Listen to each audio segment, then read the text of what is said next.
Sup gengs, balik lagi channel Nggak Jelas Gua Palas ya. Channel luar biasa, untung ada Martin Paes. Ini ada di trending 2 men. Trending 2. Gue belum pernah lihat tentang komentator bola yang nyampe ke trending 2 baru ini. Ini ada di trending 2. Dan yuk kita nonton bareng. Kebetulan gue juga habis nonton Indonesia juga, timnas Indonesia juga. Jadi kita nonton bareng bagaimana analisis dari Bung Binder ini. Dia biasanya bilang triple B. Jangan lupa untuk subscribe channel gue ini dan channel Telegram gue juga, dan sharing sama teman-teman lainnya. Nobar yuk, let's get it out. Bola Bung Binder.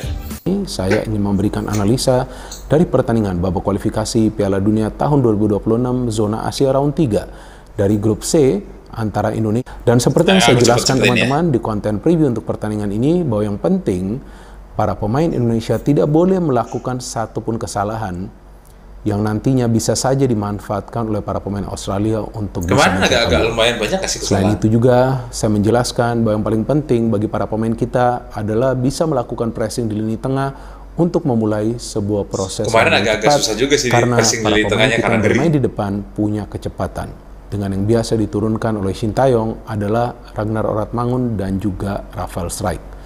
Selain itu juga saya menambahkan bahwa yang paling penting para pemain kita bisa menutup ruang di dalam kotak penalti untuk menyulitkan pergerakan dari para pemain Australia. JIJ saja yang tinggi banget itu. Pertandingan kita bisa melihat bahwa para pemain kita sulit melakukan pressing di lini tengah, lebih sulit lagi untuk bisa membangun transisi positif yang cepat alias counter attack. Transisi positif itu dari bertahan ke menyerang ya? Dan juga sangat sulit untuk bisa menutup ruang. Kalau dari menyerang ke karena faktanya transisi negatif, para pemain Australia secara keseluruhan bisa menciptakan 8 peluang. Dan 6 diantaranya adalah peluang emas yang bisa diselamatkan oleh Martin Paes. Artinya Martin Paes adalah pemain yang sangat penting bagi timnas Indonesia karena dalam 2 pertandingan terakhir melakukan begitu banyak saves yang krusial. Jadi bisa kita lihat teman-teman bahwa para pemain kita tidak bisa mengimbangi pressing dari para pemain Australia. Artinya para pemain kita tidak bisa melakukan yang namanya counter press. Dan para pemain kita selalu kesulitan untuk bisa memberikan final pass atau umpan kunci terakhir yang akurat. Sehingga di babak kedua para pemain kita tidak bisa menciptakan satupun peluang yang berbahaya. Maka itu penjaga gawang dari Australia, Matthew Ryan, hanya melakukan 2 saves sepanjang jalannya pertandingan ini yang dilakukan di menit-menit awal jalannya pertandingan, yang pada saat itu ada peluang dari Sandy Walsh dan juga Rafael Strijk. Dan selain itu juga di konten preview saya memberikan prediksi bahwa peluang persentase bagi masing-masing tim untuk pertandingan ini adalah 50-50. Artinya apa itu persentase 50-50? Artinya bahwa kedua tim yang bertanding malam hari ini punya peluang yang sama untuk meraih kemenangan, atau ya tentu pertandingan kemungkinan akan berakhir dengan hasil imbang karena namanya juga kan 50-50. Dan ternyata betul kan berakhir dengan hasil imbang. Hal yang sama juga saya jelaskan pada saat saya menjadi narasumber di CNN dan juga di Nusantara TV. Sampai ke CNN juga nih Bung Binder. Ada narasumber lainnya yang yakin bahwa Indonesia bisa menang. Tentu saya juga optimis Indonesia bisa menang, tetapi saya juga realistis karena saya berkali-kali mengatakan bahwa Australia adalah tim terkuat kedua di grup C ini. Jadi tidak akan mudah bagi para pemain kita tinggal nanti ngelihat Jepang lawan Australia. Tapi walaupun para pemain kita gagal meraih kemenangan, namun kita bisa melihat fighting spirit dari para pemain kita luar biasa karena sampai masa injury time mereka masih berupaya untuk bisa membuka pertahanan dari Australia. Namun sepanjang jalannya pertandingan kita lihat setelah di 10 menit awal jalannya pertandingan, para pemain Indonesia yang tampil agresif di 10 menit awal bahkan bisa mendapatkan 3 kali ya sepak pojok, tapi ternyata setelah itu para pemain Australia yang bisa mendapatkan momentum. Mereka sudah bisa mendapatkan irama permainan mereka melewati menit ke-12. Maka itu di babak pertama saja mereka bisa menciptakan sekitar 4 peluang yang berbahaya. Salah satunya itu terkena tiang gawang.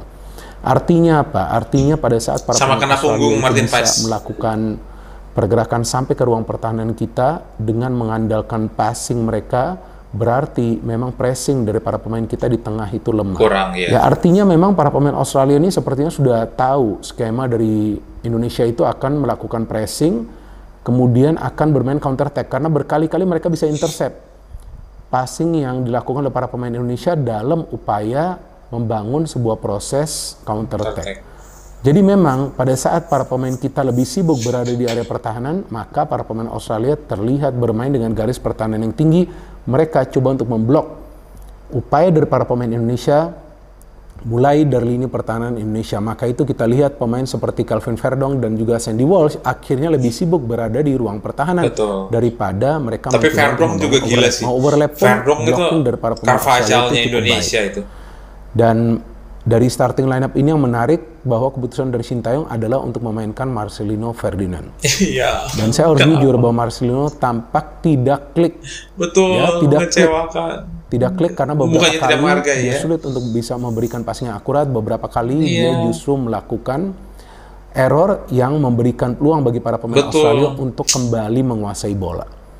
Dan Rafael Struijk juga sama, kita lihat tidak klik, dia hanya bisa berlari ke kiri, ke kanan, ke depan, ke belakang, tapi sulit sekali untuk bisa memberikan passing. Karena sebetulnya peran dari Marcelino dan juga Rafael adalah untuk memberikan passing. Sehingga Orat Mangun itu terisolasi.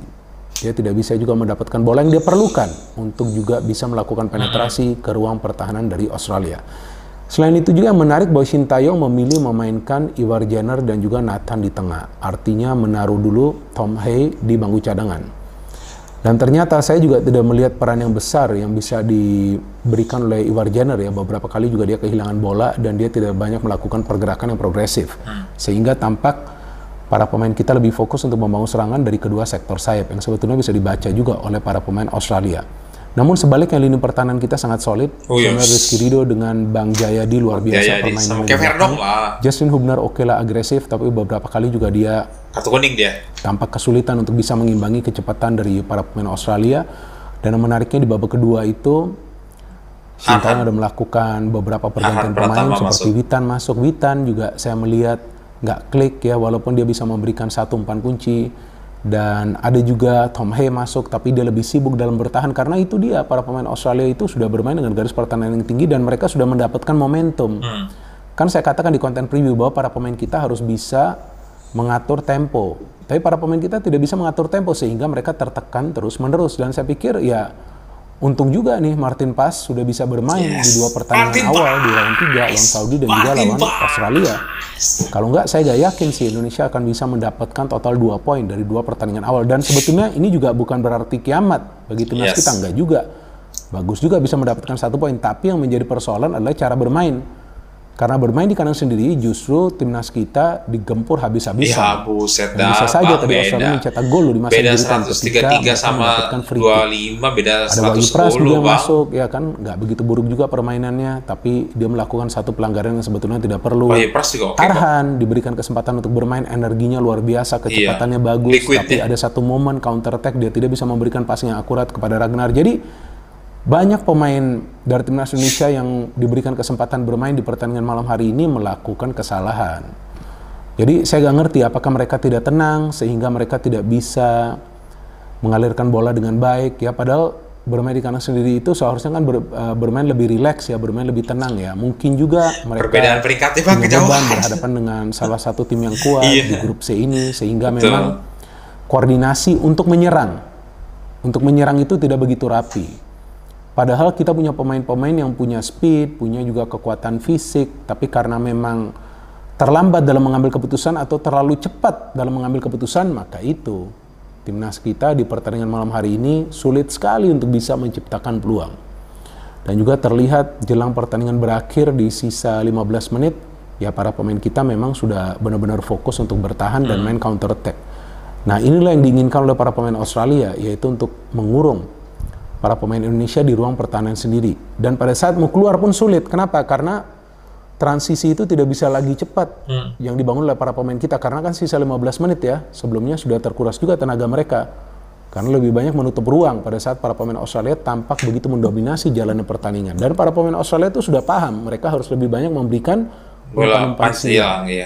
Maka itu sulit sekali dari set piece para pemain kita bodohnya tinggi-tinggi besar, para pemain Australia itu punya postur yang tinggi. Jadi pada saat set piece memang mereka terlihat lebih berbahaya. Tapi saya melihat juga para pemain kita yang bermain di lini pertahanan itu bisa juga sedikit banyak membackup Martin Paes. Itu juga sangat penting karena beberapa kali ada scrimmage yang terjadi tapi bola bisa dikeluarkan dari area kotak penalti. Dan saya pikir teman-teman pun harus paham bahwa ya kita punya beberapa pemain yang baru saja gabung ke timnas Indonesia. Jadi ya kalau dari segi chemistry memang tampak belum konsisten. Di pertandingan lawan Arab Saudi di babak pertama bagus sekali. Dari babak kedua kan kita lihat koordinasinya tidak berjalan seperti di babak pertama. Kalau di Arab Saudi sih kayaknya gara-gara cuaca kali ya, napasnya habis banget ya, cepet banget. Karena sering banget tuh ngambil minum, bahkan ada jeda turun minum. Buat yang senior loh, ada jeda turun minum. Ada nggak sih waktu itu? Dan karena di pertandingan malam hari ini kita lihat di babak pertama oke lah, masih ada keberanian untuk melakukan penetrasi, coba untuk menguasai bola lama. Tapi di babak kedua sudah benar-benar fokus untuk bertahan. Jadi ini kan beda dengan Australia. Kalau Australia itu komposisi pemainnya tidak banyak berubah dari komposisi pemain mereka yang sebelumnya bermain di Piala Asia dan juga bermain di Piala Dunia tahun 2022. Pelatihnya saja masih sama gitu. Nah, jadi pada saat memang tidak banyak perubahan yang terjadi dalam komposisi pemain. Dan kalau di Australia kan pemainnya ada di klub, pemain-pemain dari klub-klub Eropanya banyak ya, dan klub-klubnya itu klub-klub utama. Kalau di kita kan masih klub Eropa tapi yang divisi 2-nya 3. Paling yang main divisi pertama tuh cuman sekarang tuh kayak si JZ, Verdong, yang lainnya kan divisi 2 tuh.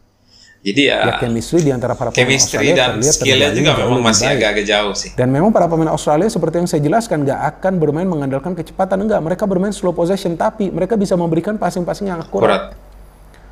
Jadi kunci permainan mereka yang dominan itu adalah karena passing-passing mereka akurat, sedangkan para pemain kita tidak bisa memberikan passing-passing yang akurat. Sama body screeningnya kencang. Mau keluar dari area pertahanan saja beberapa kali melakukan passing yang tidak akurat ya, sehingga memang bola itu bisa dicuri oleh para pemain Australia, bisa direbut oleh para pemain Australia. Mau mengandalkan skill individu, ada double cover dari para pemain Australia. Ya saya harapkan pengalaman ini menjadi pengalaman yang baik bagi para pemain kita dan juga menjadi bahan pelajaran agar nanti pada saat ketemu Australia lagi atau ya tentunya nanti ketemu Jepang ya, tim yang kuat, Bahrain dan juga China, ya para pemain itu harus bisa mengambil keputusan pada momen yang pas.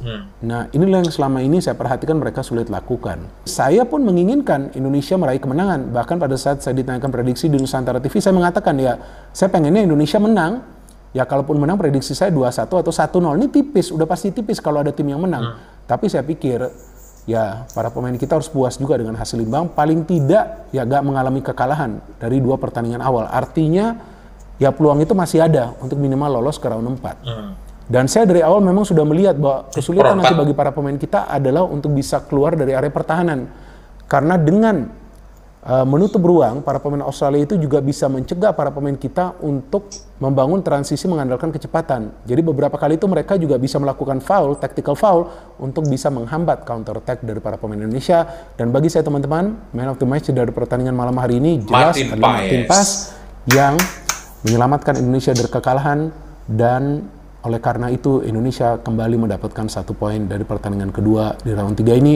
Kita tunggu lagi teman-teman nanti perkembangan dari timnas Indonesia dan tentunya pertandingan selanjutnya yang nanti akan dimainkan pada bulan Oktober, dan besok nanti saya akan membuat konten lagi tentang timnas Indonesia untuk membahas tentang bagaimana caranya nanti para pemain kita harus bisa menghadapi pressure dari para pemain tim lawan pada saat nanti terutama bermain di pertandingan-pertandingan away, karena tadi saya melihat para pemain yang bermain di tengah bermain terlalu ke belakang. Jika bermain terlalu ke belakang, semua kumpul di belakang, ya tentu akan sulit untuk keluar dari pressure para pemain tim lawan. No hit, no politics, only football. Salam sepak bola. Yes. Masalahnya kalau nggak ke belakang, masalahnya pemain Australia juga yang depan itu cepet-cepet banget. Jadi kalau agak dinaikin, pernah terobosan. Nah gitulah, jadi memang tim level dunia yang 25 ini memang kagak ada. Susah dilawan lah, bukan kagak ada lawannya, susah dilawan. Ya karena kita juga belum padu sih. Anyway, tapi selamat buat Indonesia. Gue juga deg-degan nontonnya. 1 poin. Dan itu udah mengalahkan usaha Thailand ya. Thailand juga nyampe babak 3 tuh maksimum 2. Habis itu sisanya dibantai. Sisanya mereka dibantai. Mereka cuma dapat 2 poin doang. Mudah-mudahan Indonesia nggak dibantai. Karena 2, ada kemungkinan lawan Bahrain mungkin bisa menang, lawan China mungkin bisa menang, mudah-mudahan. lewat dari 2 poin. Lewat dari nilai 4 poinnya Vietnam. Kick Indo. Thank you udah nonton bareng. Jangan lupa subscribe channel gue ini, bunyi loncengnya, sharing sama teman-teman lainnya. Kalian jangan mampir juga sini channel Jelas Gua Malaysia Channel. Bye.